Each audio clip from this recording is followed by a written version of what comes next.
Bueno, hola, ¿cómo están? Bueno, continuamos con eh, el tema de las ideologías, particularmente el conservadurismo. En la clase anterior trabajamos sobre lo que es el conservadurismo económico, ¿sí? Digo bien. Y vamos a iniciar el desarrollo de lo que sería el conservadurismo como ideología desde el aspecto político, ¿sí? Eh, Paréntesis, ahí cambié de tecnología, lo estoy grabando a través de Zoom y vamos a compartir pantalla si puedo mostrar el Power, ¿sí? Tal vez la dificultad que tenga esto es que se escuche un poquito bajo, ¿sí? Pero bueno, me parece bueno así yo les puedo ir mostrando el Power. Si cualquier cosita se ponen un auricular que con eso seguramente se va a escuchar bien. Si no me dicen, ¿sí? Pero porque si tiro, si grabo con el celu, ahí bueno, no puedo mostrar el Power, ¿sí? Si que lo estoy haciendo desde la compu, de hecho la imagen es un poquito, no es la mejor, pero bueno, no es tan relevante mirarme a mí, así que me permite esta opción poder mostrar la diapositiva, ¿sí? Así que bueno, compartimos pantalla, ¿sí? Y vamos, ahí va, ¿sí? Al tema que nosotros estamos trabajando, ¿sí? Eh, Hemos hablado de lo que es el conservadurismo, hablamos de la cuestión económica, el foco en el proteccionismo y nos metemos en la cuestión política, ¿sí? La cuestión política se van a desarrollar estas dos diapositivas, las 6 y las 7, ¿sí? Y vamos a ir viendo las características de ese conservadurismo, que es 1, 2, 3, 4, 5, ¿sí? Estas 5 características. Eh, Bien, ahí está. El conservadurismo, ¿sí? Una primera característica es que tiene una concepción de las relaciones sociales, es decir, que en una sociedad, en el marco de una sociedad y en el marco de organizaciones políticas, las relaciones son jerárquicas, ¿sí? ¿Qué quiere decir esto de que tanto en un espacio social como en una organización política las relaciones son jerárquicas? ¿Sí? Quiere decir que hay alguien que manda y hay otros que tienen el lugar de obedecer, digamos, ¿sí? Unos tienen la función de mandar y otros la función de obedecer, ¿sí? Esta concepción, ¿sí? De, bueno, quiénes son los que mandan y quiénes son los que obedecen, y, digamos, esta relación, ¿sí? Por eso lo tenemos que pensar en forma como jerárquica, no igualitaria, sino jerárquica, ¿sí? Hay alguien que manda y hay otros que obedecen, ¿sí? Esto, ¿sí? Eh, aplica tanto como a la cuestión política como a una sociedad. Es decir, una sociedad tiene que ser guiada por determinados sectores y la cuestión política tiene que también ser conducida por determinados sectores, ¿sí? Y otros tienen que obedecer, ¿sí? Entonces, a eso hace referencia a que entienden el principio de autoridad, ¿sí? Una cuestión muy importante del conservadurismo es justamente este principio de autoridad, ¿sí? Entendido como relaciones jerárquicas, ¿sí? Eh, con alguien que manda y alguien que obedece, ¿sí? Obviamente, esta autoridad, ¿sí? Esta autoridad no puede ser cuestionada, ¿sí? Por los sectores que obedecen, ¿sí? Porque no hay una relación como, digamos, sí, digamos, en algún punto esa autoridad no puede ser cuestionada, ¿sí? Eh, Bien, estoy pensando hasta dónde ir para no complicar, o no, ¿sí? Eh, Bien, digamos, el que tiene la autoridad, ¿sí? A este le pertenece la autoridad. En algún punto es diferente a lo que nosotros habíamos hablado, ¿se acuerda? De la cuestión del contrato social. Porque es verdad que en el contrato esto que era la sociedad acordaba que existe una autoridad, ¿sí? Como que el poder es del pueblo y se lo da a este.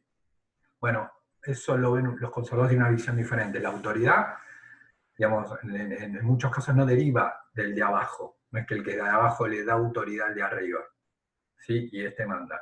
Sino que por determinadas circunstancias, ¿sí? Este ya tiene la autoridad, ¿sí? Tiene el poder político, no tiene que darle explicaciones a estos, ¿sí?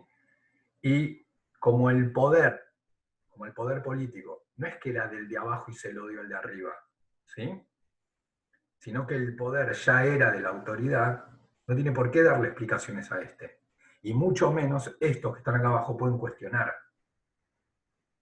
O cuestionar al gobierno, o disentir con la autoridad, ¿sí? Porque no es que el poder, fíjense en la idea digamos, de democracia, por ejemplo, ¿sí? El poder es del pueblo y se lo da un presidente, pero el poder es del pueblo, entonces el que gobierna, ¿sí? Más esto en la ideología liberal, tiene que dar cuentas de lo que hace, porque en realidad el poder no es de él, el poder es del pueblo, el pueblo se lo delega para que lo ejerza, ¿sí? Pero como el poder no es de él, obviamente tiene que decir, bueno, ¿qué hago con ese poder? ¿Cómo gobierno? ¿Sí? Tengo que dar explicaciones, ¿sí? Bien, eso así no es en el conservadurismo. En el conservadurismo no funciona así, ¿sí? Porque el poder, ¿sí? Ya es de la autoridad, ¿sí? Con lo cual no tiene por qué darle explicaciones a este que está acá abajo, ¿sí? De qué es lo que hace con el poder. Y mucho menos los que están acá abajo tienen la posibilidad, digamos, no deberían cuestionar a la autoridad, ¿sí? Entonces, eso en cuanto a las relaciones jerárquicas, ¿sí? ¿Qué piensan del Estado? ¿Sí? Bueno, el Estado sería como la expresión de una nación, ¿sí? Nación entendido como un conjunto de individuos que comparten determinadas características, ¿sí? Pero se expresan políticamente en el Estado. El Estado sería como el representante de esa nación, ¿sí? Habría como una identificación entre el Estado y la nación, ¿sí? Porque donde hay una nación con determinadas características, ¿sí? Pero digamos, lo que hay es características compartidas, punto. No es que hay un presidente, no, puede haber, no sé, una lengua, determinadas tradiciones que comparten, ¿sí? Me dije, fíjense que no es nada político, ¿sí? Determinadas cuestiones culturales que comparten y se organizan políticamente, ¿sí? Y ahí forman un Estado. Entonces el Estado sería como la expresión máxima, como que el representante de esa unidad, ¿sí? Porque la nación, bueno, son las tradiciones, la lengua, ¿sí? El Estado sería como el que representa, es uno, el Estado ese representa a todo ese conjunto que comparte la lengua, por ejemplo, ¿sí? Eh, plantean un estado más de tipo, están más cercanos a un estado confesional, ¿sí? Confesional hace referencia como una cuestión religiosa, de una confesión religiosa, ¿sí? Tienden a estar más cercanos a esa idea de confesionalidad, ¿sí? Fíjense que ahí es diferente opuesto, ¿sí? A lo que es un estado secular, en un estado secular, eso me olvidé de explicarlo el liberalismo, ¿sí? Así que ahora lo voy a explicar rápido porque si no se me va a alargar demasiado, pero justamente después lo vamos a trabajar en otra cuestión. Para el estado secular sí, digamos, la religión es algo que es algo propio del individuo. Es como un derecho muy importante del individuo, ¿sí? Y que el Estado no debería, no debe, como justamente lo principal para el liberalismo son los derechos individuales, ¿sí? El Estado no debería influir de ninguna forma sobre el derecho individual a pertenecer a alguna religión o directamente no pertenecer a ninguno, ¿sí? Eso digo para el liberalismo. Por eso es secular. Es secular porque el Estado no debería influir sobre los individuos en relación a ninguna religión. ¿Por qué? Porque adherir a una religión determinada, blanco, negro, celeste, o ser ateo, es algo que es propio del individuo. El Estado no puede. ¿Se acuerdan que dijimos que para los liberales el Estado se creaba para proteger a los derechos del individuo, no para violarlos? ¿Sí? Entonces, si yo quiero ser católico, ¿sí? El Estado no me puede obligar a ser musulmán. El Estado puede obligarme a ser musulmán, por ejemplo, ¿sí? Pero estaría avasallando un derecho, esos derechos muy elementales, ¿sí? Que es a elegir mi religión, ¿sí? Entonces lo que dicen los liberales es no, el Estado no tiene que promover ninguna religión, eso sería secular, ¿sí? No tiene que influir, digamos, de ningún tipo, de influencia ni siquiera en sus leyes tiene que tener como un contenido religioso, porque puede pasar que otra persona, si una ley la hago en función de una religión, o influido por una religión, la ley la tienen que cumplir todos. Entonces capaz hay una persona que yo la estoy obligando, por ejemplo, si una religión está influida por la religión judía, y bueno, capaz seguramente tal vez en mi estado no haya una persona judía, y bueno, entonces la estoy haciendo de alguna manera práctica, estoy generando una influencia sobre esa persona. Entonces eso ya los liberales plantean un estado secular. Los conservadores están más cerca de un estado confesional, ¿sí? Bien, es decir, por ejemplo, en su legislación, ¿sí? Por ejemplo, tiene una fuerte influencia religiosa, ¿sí? El Estado genera su legislación, ¿sí? La propia, ¿sí? Onda, no sé, la Iglesia tiene sus normas, la Iglesia Católica tiene sus normas, ¿sí? Para el liberal dice, bueno, eso no hay problema, porque el liberal sí dice, bueno, el Estado tiene sus determinadas reglas morales, ¿sí? Perfecto. Si lo quiere tener la Iglesia, que la tenga. Y el que quiere ser católico, es católico y, digamos, seguirá esas reglas morales. Pero como yo soy liberal, no, mi ley, la ley del Estado, como mis reglas, las reglas del Estado, no tienen que estar influenciados por esas reglas morales que establece la Iglesia Católica. Tienen que ser leyes por separado, sí, aparte. Es decir, genera sus propias reglas y legislaciones, pero trata de no dejarse influenciar por esas reglas morales de, en este caso, por ejemplo, yo di la Iglesia Católica, ¿sí? El Estado conservador es diferente, porque obviamente también el Estado genera su propia legislación, no es que no, la genera su propia legislación, pero ¿cuál es la clave? Que ahí sí le da pie a la influencia religiosa, ¿sí? Depende obviamente el país que yo esté hablando, puede ser influencia de la religión, no sé, católica. En muchos países de Asia es muy marcada la influencia del Islam, ¿sí? Eh, bueno, que tanto como en la Iglesia Católica bueno, en este caso en algunos estados musulmanes se lleva a unos extremos como muy fuertes, ¿no? Es como, bueno, no sé, si tal, por ejemplo, el Corán, que es el libro religioso musulmán, si en esa sociedad hay como una visión muy estricta, ¿sí? Del Corán, eh, y no se, por ejemplo, en el Corán se toma al pie de la letra y se dice, bueno, no se puede tomar alcohol, ¿sí? ¿Qué dice el Estado? El Estado saca una legislación diciendo que no se puede tomar alcohol. ¿Sí? Entonces fíjense ahí cómo esa regla que es para la religión se influencia el Estado. ¿Sí? Y si alguien, de hecho, eso no es en todos los países musulmanes, donde hay como una visión como muy estricta de la cuestión religiosa, ¿sí?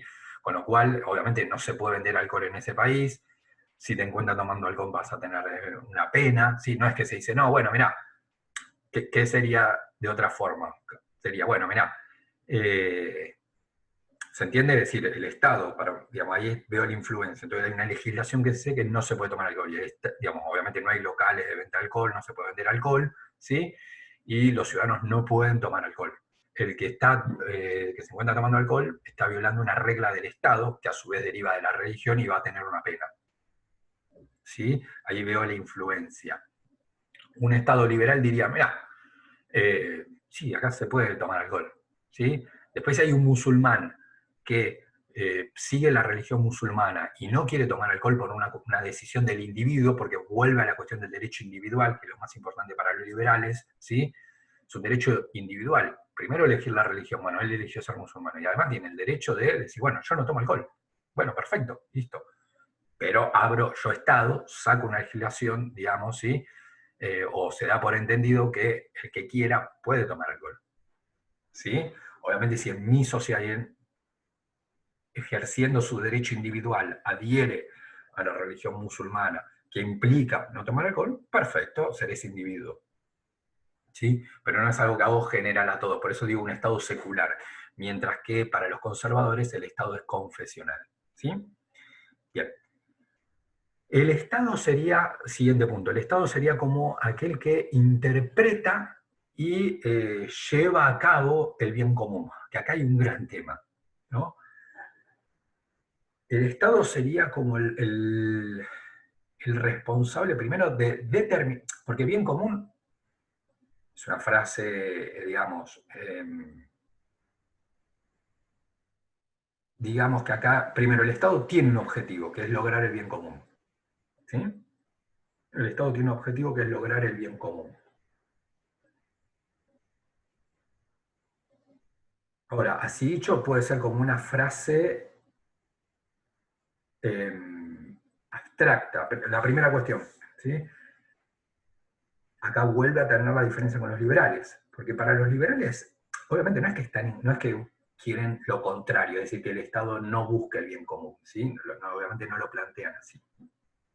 Pero los liberales dicen, no es una tarea del Estado buscar el bien. Obviamente el Estado no tiene por qué buscar que a la comunidad le vaya mal, que sería lo contrario, ¿no? Obviamente que no, ¿sí?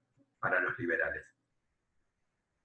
Pero no es tarea del Estado buscar el bien común, porque lo que plantean ellos es que en realidad el bien común, volvemos otra vez a la idea de individuo. No hay alguien que pueda decir, bueno, el bien común, onda, el bien, ¿por qué? Porque en realidad, digamos, como que para el liberalismo es imposible, ahí estaría, como que sería imposible que exista algo como el Estado o alguien que determine el bien común. Esa es la cuestión para los liberales. ¿Sí? No es que están en contra del bien común, pero eso es imposible. ¿Quién puede decir, quién individuo o quién institución puede decir, definir concretamente, estoy hablando, qué es el bien común? Ahí está el punto para los liberales. Es decir, ahí está la imposibilidad, los liberales ven la imposibilidad de que alguien o una institución determine el bien común, como el bien general. No, eso repito, no es que no debe hacerlo, ¿sí? Sino que es más fuerte la frase. Eso es imposible de que exista. ¿Sí? No hay ni un individuo ni una institución que puede determinar el bien general. ¿Sí? Hay una imposibilidad. Lo que dicen los liberales es, mira, el bienestar lo va a determinar, volvemos otra vez a la cuestión, cada individuo lo va a determinar qué es el bien para sí, digamos. No puede haber alguien que diga, bueno, para todos nosotros lo mejor es tal cosa. No, porque ese puede decir una cosa y para mí es otra cosa. Y para el otro es otra cosa.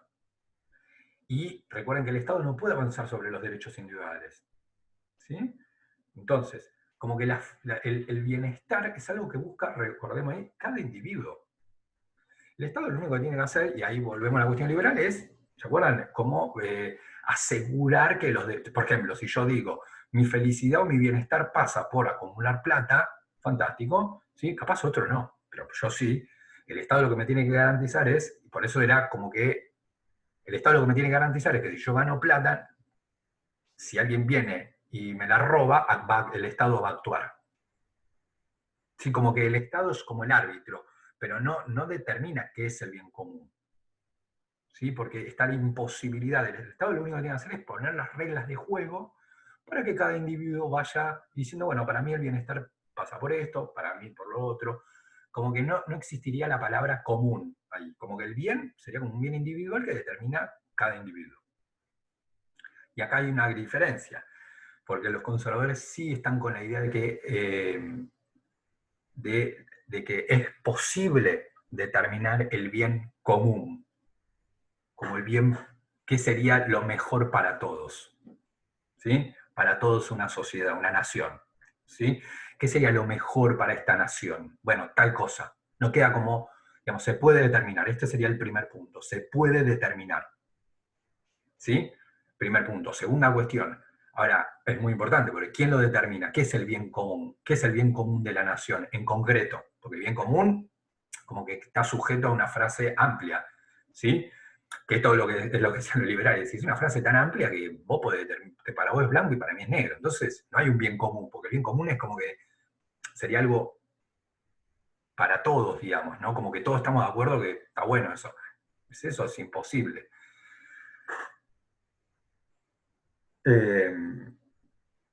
Para los conservadores sí existiría la posibilidad del bien común, el bien general, ¿sí?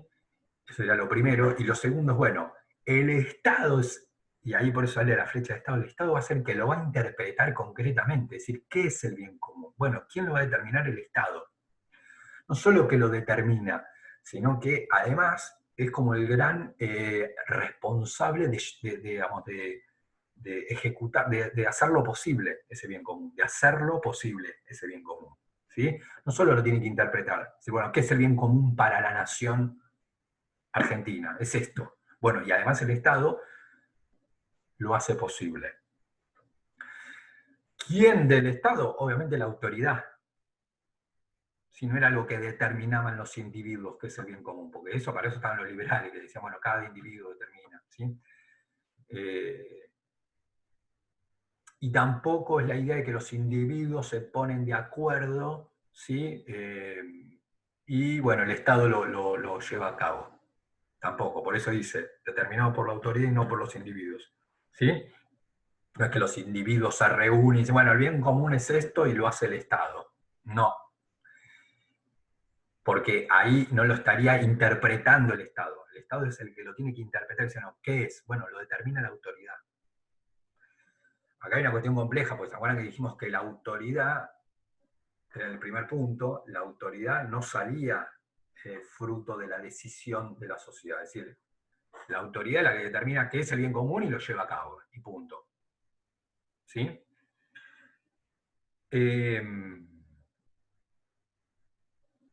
Por lo tanto, es el que va el Estado a conducir a los súbditos al bien común. ¿Sí? La función del Estado, por eso decíamos de hacedor, es el que la tarea es conducir a esos súbditos al bien común. Fíjense que acá está la noción de súbditos, ¿sí? Súbditos, ¿sí? Que es una noción muy diferente a la de ciudadanos, que es bien propia del liberalismo, ¿sí? Súbditos me da la idea justamente esto que decíamos al principio de autoridad, y alguien que obedece. Para el liberalismo eso no era así, entonces habla de ciudadanos. De hecho, el ciudadano era muy importante porque el ciudadano era el que era, los ciudadanos tenían el poder y se lo daban a una autoridad, y esa autoridad tenía que rendir cuentas, porque el poder no era de la autoridad, sino que el poder era de los ciudadanos. ¿Sí?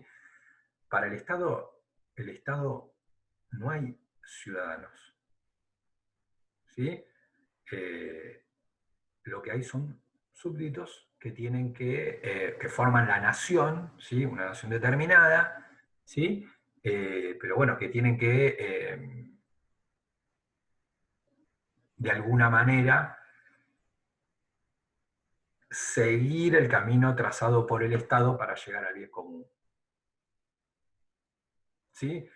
Es decir, el Estado es el que interpreta qué es el bien común, lo hace posible, y los individuos tienen que hacer eso que el Estado interpreta que es el bien común y las formas de, digamos, de de llevar a cabo ese bien común, ¿sí? Bueno, los súbditos, ¿sí? Tienen que ir para ese lado que está planteando el Estado para llegar al bien común, ¿sí? Bien. Por otro lado, ¿sí? El tema de... Perdón, paréntesis, no, el tema de esto es que no veo el tiempo, entonces no sé, bueno, mínimo vemos esto y chequeamos el tiempo, cuánto vamos, ¿sí? En relación al gobierno, plantean una fuerte concentración del poder político en la autoridad, ¿sí? Fíjense que también es diferente al liberalismo que hablaba de una república, acá ellos plantean una concentración de poder político en una autoridad. Como estamos hablando del siglo XIX, ¿sí?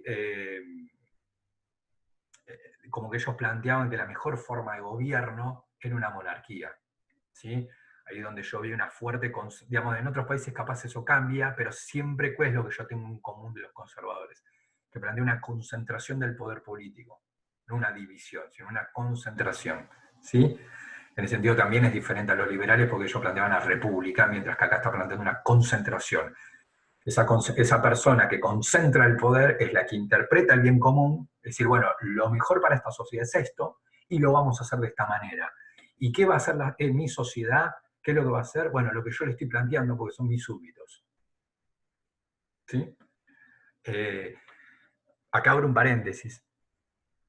Obviamente, no sé si alguno ya se dio cuenta, pero si no lo hacemos explícito.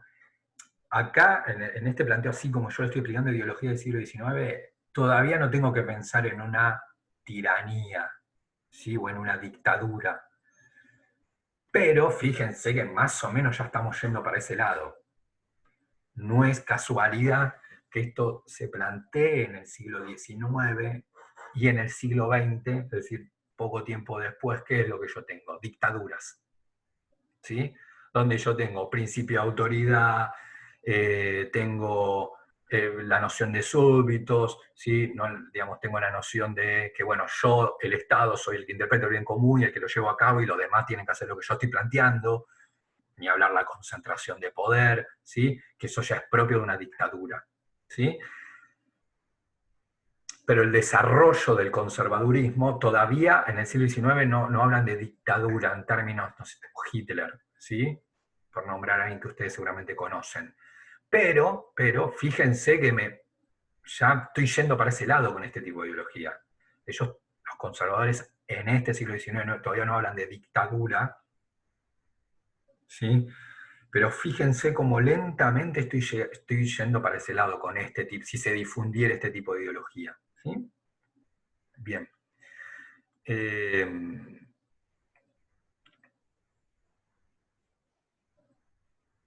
Sí, no, seguimos un toque, seguimos, ¿sí? Seguimos, así puedo terminar que esto es corto, ¿sí? Ahí está. En cuanto a la participación política, los conservadores, claro, en líneas generales planteaban la cuestión de la concentración del poder, ¿sí? Esto que decíamos. El gran problema es que al avanzar el siglo XIX, al avanzar el 1800, ¿sí? Al avanzar el 1800, y al avanzar la ideología liberal en muchos países adquirían el sistema de soberanía popular, ¿sí? Es decir, de esta idea de que, bueno, las autoridades tienen que ser elegidas por el pueblo, por los ciudadanos, ¿sí? Porque el poder es del pueblo, entonces el pueblo determina quién tiene que ejercer el poder político. Es decir, el que decide es el pueblo. ¿Qué va a pasar cuando digamos, eso se difundió en muchos países, ¿sí? Esa idea de soberanía popular se difundió en muchos países a lo largo del siglo XIX, ¿sí? Como con el correr de las décadas cada vez más países se vinculaban a la soberanía popular. Claro, y ahí los conservadores quedaron como que estaban planteando algo que en línea general no estaban de acuerdo con la soberanía popular, ¿sí? Por esto no estaban de acuerdo en que hay digamos, que en realidad el poder era de la autoridad, ¿sí? Y no surgía de la decisión del pueblo, porque en realidad acá esto no es que decidían para los conservadores. Para los conservadores la autoridad era algo que, sí, de alguna manera se daba, digamos, ¿sí? Es decir, bueno, era este monarca y punto. no es alguien que la población elegía que fuera, ¿sí? Entonces, lo que va a pasar con esos conservadores, bueno, ¿qué va a pasar en los países donde estaba la soberanía popular, ¿sí? Y donde salir de esa democracia popular era, no quiero decir imposible, pero era muy difícil, porque es como que alguien venga ahora y diga, bueno, que la sociedad en su mayoría, ahora, ¿no? Acepte en la Argentina salir de una democracia, ahora. Puede ver, a veces uno escucha, ¿no? Bueno, volvamos a la dictadura, pero son pocos. La gran mayoría, gran mayoría de los argentinos no les gustaría como volver a una dictadura, ¿sí? O volver a una concentración del poder político como querían los conservadores. En muchos países ya estaba establecida esta idea de soberanía popular y estaba establecida porque la población estaba en su mayoría de acuerdo. Entonces, ¿qué pasó con los conservadores? En algunos países siguieron diciendo, bueno, o escribiendo sobre todo que la soberanía popular no era el mejor sistema, porque era un sistema peligroso, ¿sí? Ahí hay como una cuestión, obviamente esto de la autoridad, porque dicen, bueno, en realidad el voto termina votando cualquiera, entonces se vota cualquier cosa, si vota gente que está preparada para obedecer y no para tomar decisiones. Fíjense como la idea de esto que decimos en la sociedad, la idea de jerarquía. Hay grupos que, según los conservadores, tienen las características para mandar y otros sectores tendrían que obedecer. Bajo ningún concepto habría que preguntarles qué quieren como sistema político, ni siquiera preguntarles. ¿eh? ¿Qué quieren como sistema político? ¿A quién votarían? Como que eso no importa, como la decisión de esos grupos no importa. ¿sí? La función de esos grupos en esta sociedad debería ser obedecer. Fíjense qué mirada fuerte ahí tiene la realidad. Dice, no, es más, como que la idea de soberanía popular, de que todos votan, lo ven como una locura, ¿sí? Como algo que está mal. Porque son sectores que están preparados para obedecer, no para tomar decisiones como puede ser una elección.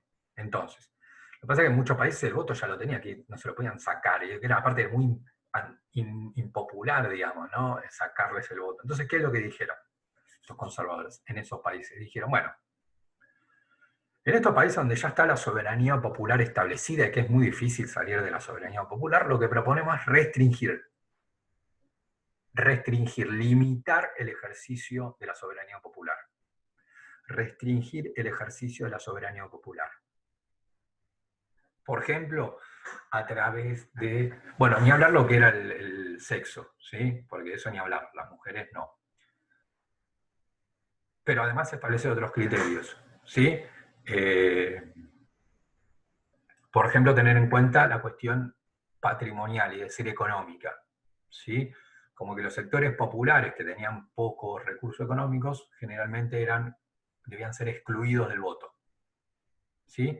Porque se pensaba que eran sectores que no tenían cultura o educación y con lo cual iban a votar de manera equivocada, entonces había que excluirlos del voto.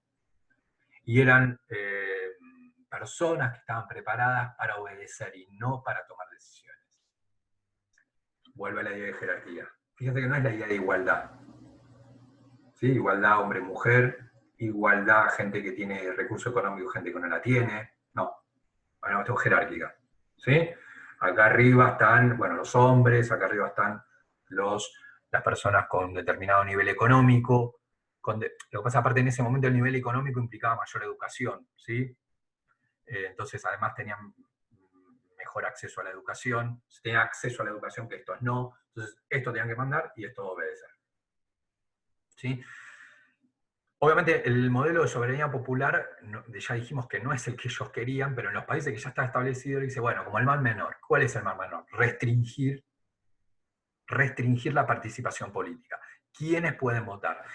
¿Tienen que votar el voto universal, es decir, todos? No.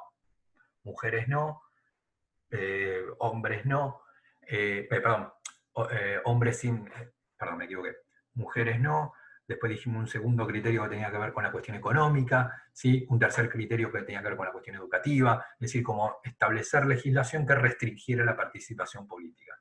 ¿Sí? Bien, últimas dos cuestiones, concepción ideológica. ¿Sí? En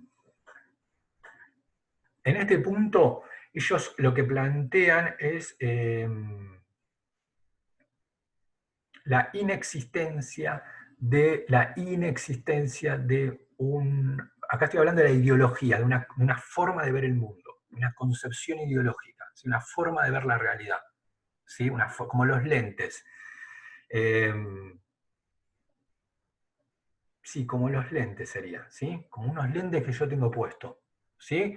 Todo lo que si yo tengo lentes con un vidrio azul oscuro, con un lente azul oscuro, todo lo que yo mire va a estar tenido bajo ese color azul oscuro, ¿sí?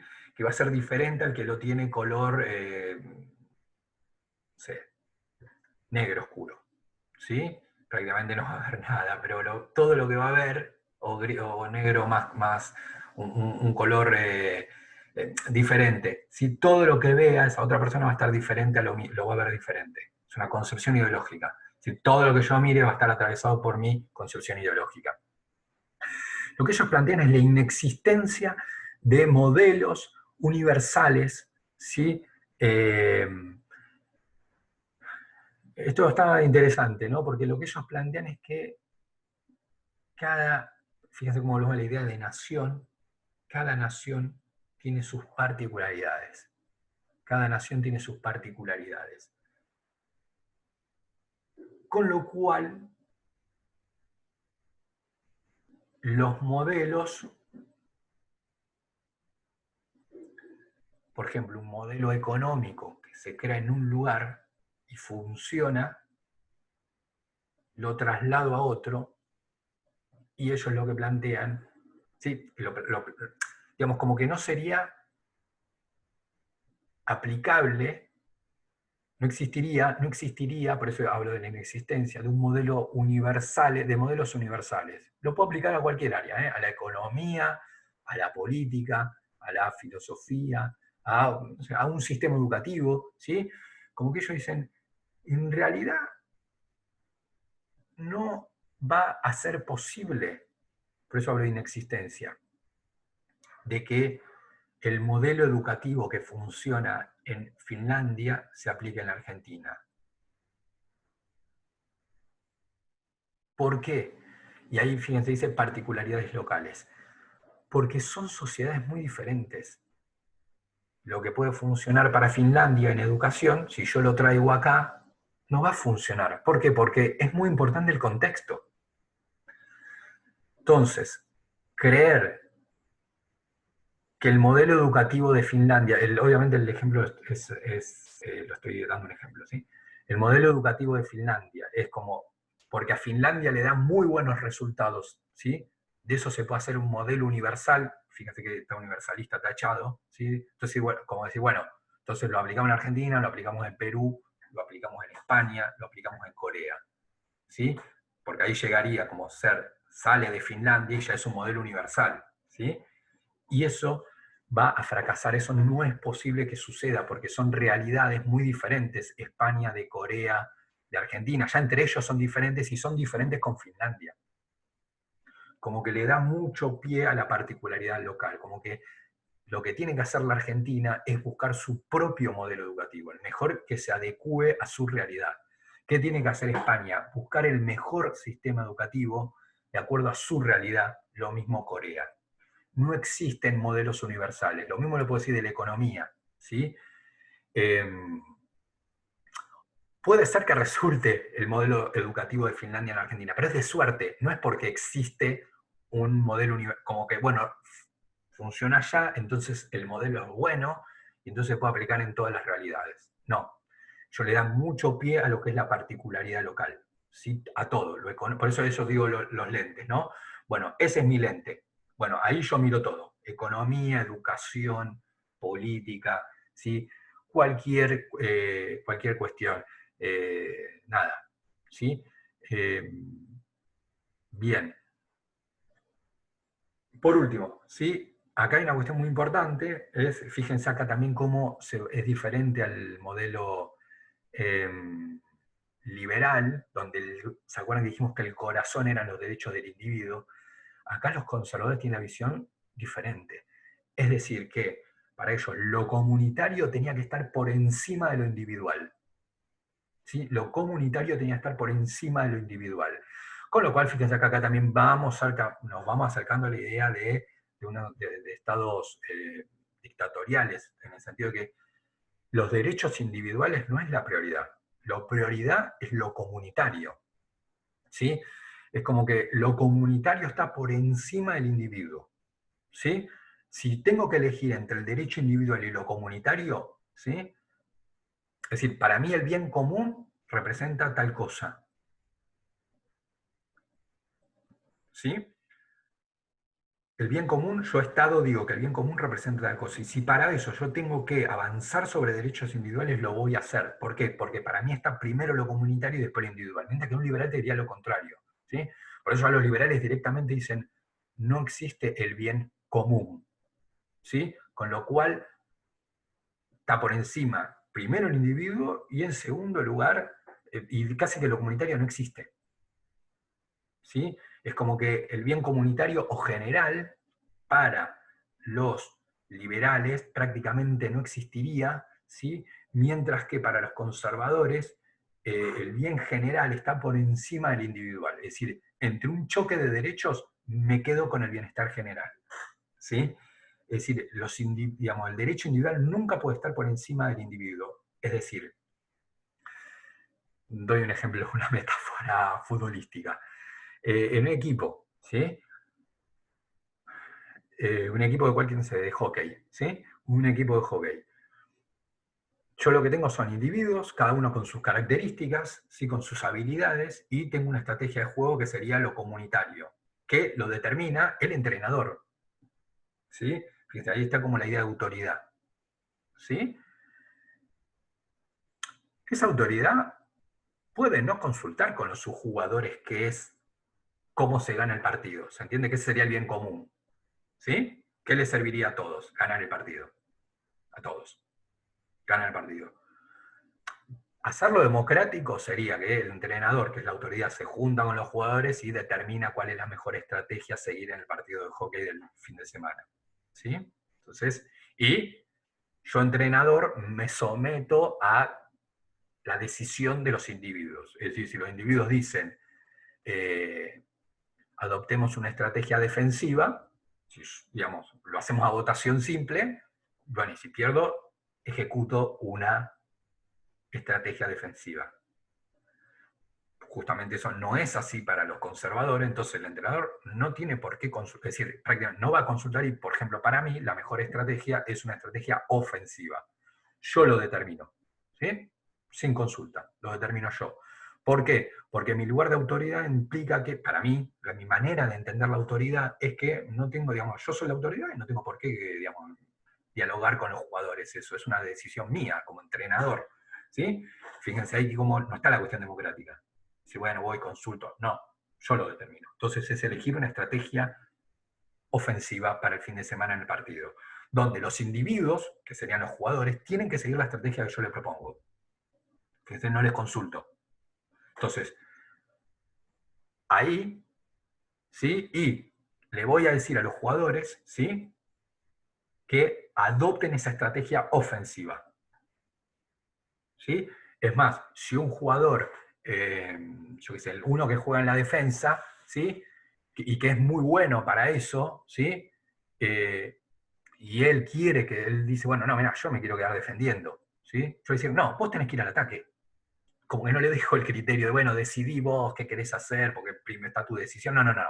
El entrenador soy yo, vamos a elegir una estrategia ofensiva, entonces vos tenés que salir a atacar. ¿Sí? Onda, fíjate ahí que mi objetivo, que es ganar el bien común, yo lo interpreto. ¿Sí? El bien común es ganar el partido. Y para eso elijo eso que decía, lo interpreto y lo hago. ¿Qué es para mí? ¿Cómo llego a ese bien común, que es ganar el partido? elijo una estrategia y lo llevo a cabo, ¿sí? Si la planteo, si yo como entrenador digo, vamos a hacer una estrategia ofensiva. Y los individuos que están, independientemente de lo que quieran, van a tener que hacer eso.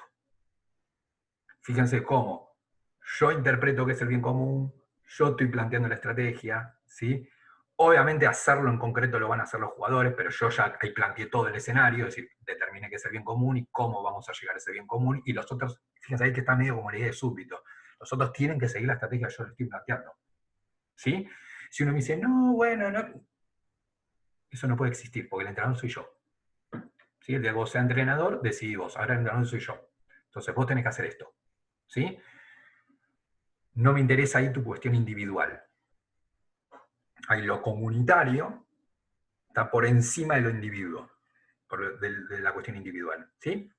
Bien, bueno, disculpen, se extendió un poquito más, pero bueno, quería terminar el video, así ya concluimos con esta ideología.